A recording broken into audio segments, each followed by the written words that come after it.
Assalamualaikum warahmatullahi wabarakatuh. Perkenalkan, nama saya Ridho Dwi Nugroho dengan NIM 208210069 akan menjelaskan sejarah lahirnya bahasa Indonesia. Sejarah lahirnya bahasa Indonesia tidak terlepas dari keberadaan bahasa Melayu. Bahasa Indonesia berasal dari bahasa Melayu Riau dan tergolong dalam rumpun bahasa Austronesia. Bahasa Melayu digunakan sebagai alat komunikasi sejak pertengahan abad ke-7 pada zaman Kerajaan Sriwijaya. Hal ini dibuktikan dari prasasti-prasasti kuno yang ditemukan di Indonesia. Penggunaan bahasa Indonesia telah jauh sebelum kemerdekaan bangsa Indonesia. Nama tersebut dirumuskan dalam peristiwa Sumpah Pemuda pada tanggal 28 Oktober tahun 1928 di Jakarta. Putusan Kongres Pemuda tersebut berbunyi, kami putra dan putri Indonesia mengaku bertumpah darah yang satu tanah air Indonesia. Kami putra dan putri Indonesia mengaku berbangsa yang satu bangsa Indonesia. Kami putra dan putri Indonesia menjunjung bahasa persatuan bahasa Indonesia. Pada butir ketiga, bangsa Indonesia bertekad untuk selalu menjunjung bahasa Indonesia sebagai bahasa pemersatu. Sejak saat itu, bahasa Indonesia berkembang menjadi bahasa perjuangan politik yang digunakan seluruh rakyat Indonesia. Menurut Awaludin, faktor-faktor yang menyebabkan diangkatnya bahasa Melayu menjadi bahasa Indonesia antara lain: yang pertama, bahasa Melayu merupakan language branch di Indonesia, bahasa perhubungan dan bahasa perdagangan. Yang kedua, sistem bahasa Melayu sederhana dan mudah dipelajari karena bahasa Indonesia tidak mengenal tingkatan bahasa seperti bahasa Jawa yang mengenal bahasa ngukuh dan bahasa kromo, atau bahasa kasar dan bahasa halus. Yang ketiga, suku Jawa, suku Sunda, dan suku-suku yang lainnya dengan sukarela menerima bahasa Melayu menjadi bahasa Indonesia sebagai bahasa nasional.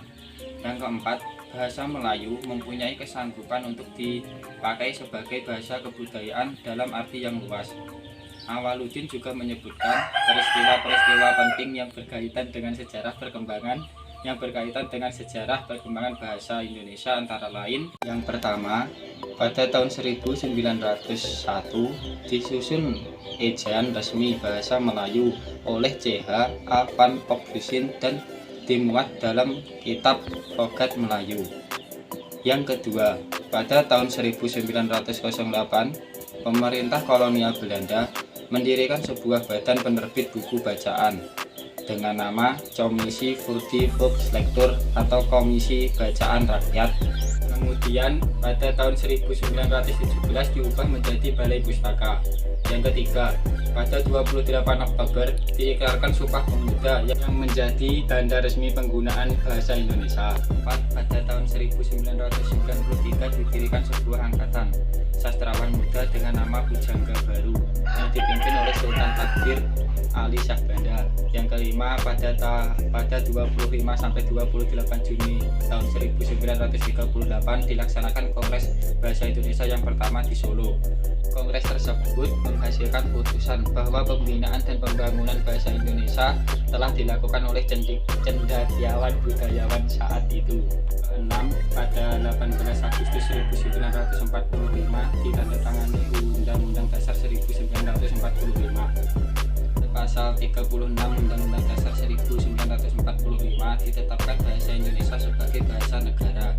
Yang ketujuh, pada 19 Maret 1947 diresmikan ejaan baru, yaitu ejaan Republik. Yang kedelapan, pada tanggal 28 Oktober sampai 2 November 1954 dilaksanakan Kongres Bahasa Indonesia kedua di Medan. Putusan bahwa bahasa Indonesia akan terus-menerus disempurnakan sebagai bahasa nasional.